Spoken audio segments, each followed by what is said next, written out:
महाकालेश्वर ज्योतिर्लिंग की अद्भुत कथा कैसे प्रकट हुए कालों के काल महाकाल। भारत की पवित्र नगरी उज्जैन, जहां समय भी ठहर सा जाता है, जहां मृत्यु का भय मिट जाता है और जहां विराजते हैं कालों के काल महाकालेश्वर भगवान शिव। 12 ज्योतिर्लिंगों में से एकमात्र दक्षिण मुखी ज्योतिर्लिंग महाकालेश्वर के पीछे छुपी है एक अत्यंत रहस्यमयी और चमत्कारी कथा। प्राचीन काल में उज्जैन को अवंत नगरी कहा जाता था। यह नगरी धर्म, ज्ञान और तप की भूमि थी।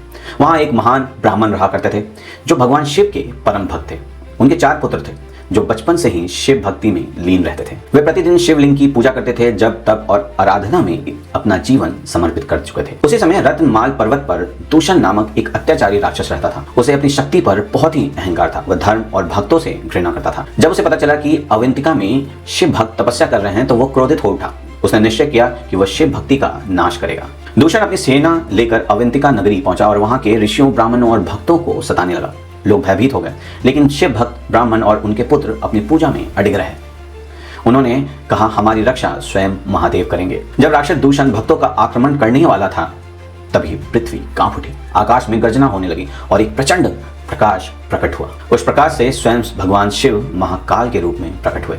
उनका रूप अत्यंत भयानक, तेजस्वी और दिव्य था। तीनों लोग उनका लोक देखकर कांप उठे। महाकाल का रूप धारण कर भगवान शिव ने क्षण भर में ही राक्षस दूषण और उनकी सेना का संहार कर दिया। धर्म की रक्षा हुई, भक्तों का भय समाप्त हुआ और पूरी नगरी हर हर महादेव के जयकारे से गूंज उठी। भक्तों की प्रार्थना पर भगवान शिव ने ही कहा, मैं यहीं सदा के लिए महाकाल के रूप में निवास करूंगा और अपने भक्तों की सदैव रक्षा करूंगा। और तब से उज्जैन में महाकालेश्वर ज्योतिर्लिंग स्वयंभू रूप में विराजमान है। मान्यता है कि महाकालेश्वर की भस्म आरती मृत्यु के भय को दूर करती है और जीवन में अद्भुत शक्ति प्रदान करती है।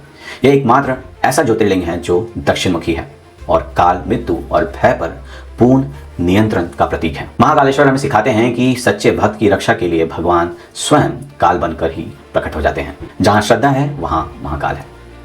आपको इस पौराणिक कथा के बारे में जानकर कैसा लगा, आप हमें कमेंट्स करके जरूर बताइएगा। तब तक के लिए नमस्कार।